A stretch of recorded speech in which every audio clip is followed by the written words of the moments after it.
مولاي صل وسلم دائما أبدا على حبيبك خير الخلق كلهم.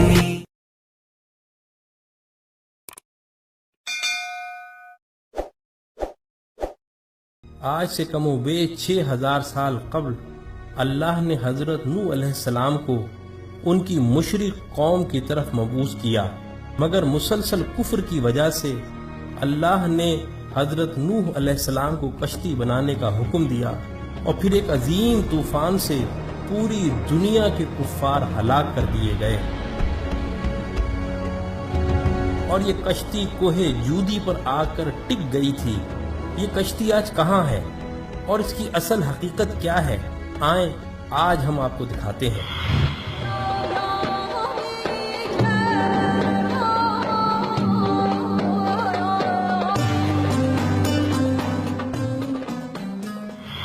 آج سے کم و بیش 50 سال قبل جب ترکی کے ایک پہاڑ پر کچھ مہم جوؤں نے اس کشتی کو دریافت کر کے اس کی تصاویر اخبارات میں جاری کی، تو پوری دنیا میں یہودیوں، عیسائیوں اور نام نہاد روشن خیال دہریوں کے درمیان ایک بڑی بحث کا آغاز ہوا۔ کشتی کا انکار کرنے والوں نے بعض بہت ہی اہم اعتراضات اٹھائے، جس کا تسلی بخش جواب دینے میں یہودی اور عیسائی ناکام رہے، لیکن قرآن میں ان اعتراضات کا تسلی بخش جواب موجود ہے۔ انکار کرنے والے دہریوں نے پہلا اعتراض یہ اٹھایا کہ بغیر کسی ٹیکنالوجی کے 6000 سال قبل ایسی عظیم الشان کشتی بنانا ناممکن ہے جو مہینوں تباہ ہوئے بغیر سمندر میں اتنا وزن لے کر سفر کر سکے۔ قرآن کی سورہ قمر میں اس کا جواب اس طرح دیا گیا ہے کہ اور ہم نے نوح کو ایک ایسی کشتی میں سوار کیا تھا جو تختوں اور کیلوں سے تیار کی گئی تھی۔ حالیہ تحقیقات کے بعد اس کشتی سے دھاتی کیلوں اور تختوں کے آثار ملے۔ پھر ان انکار کرنے والوں نے دوسرا اعتراض یہ کیا کہ یہ کیسے ممکن ہے کہ 6000 سال قبل اتنی بڑی کشتی بنائی جائے جس میں دنیا جہان کے جانوروں کے جوڑے سوار ہوں۔ لیکن قرآن نے سورہ ہود میں یوں بیان کیا، اور جب ہمارا حکم آ پہنچا تو تنور ابل پڑا، تو ہم نے کہا کہ ہر قسم کے جانوروں کا ایک ایک جوڑا کشتی میں سوار کر لو۔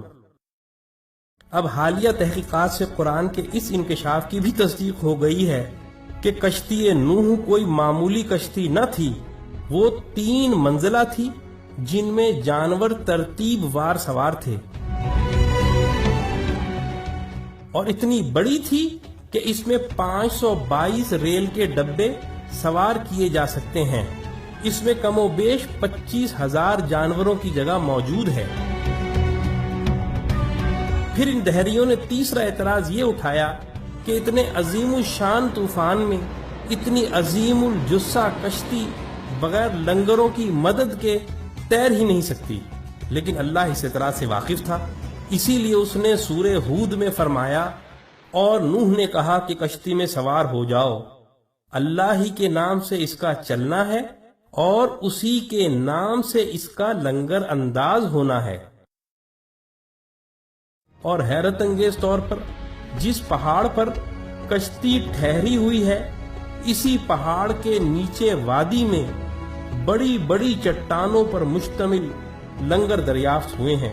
یہ کشتی نوح کے لنگر ہیں۔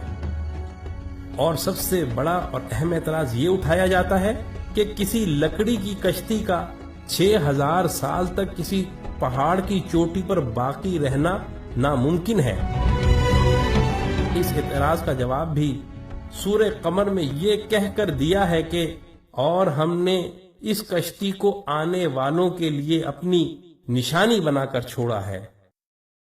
اور حالیہ تحقیقات سے یہ حیرت انگیز بات سامنے آئی ہے کہ اس پورے پہاڑی سلسلے میں برف اسی چوٹی پر ہے جہاں یہ اسی برف کی وجہ سے محفوظ رہی۔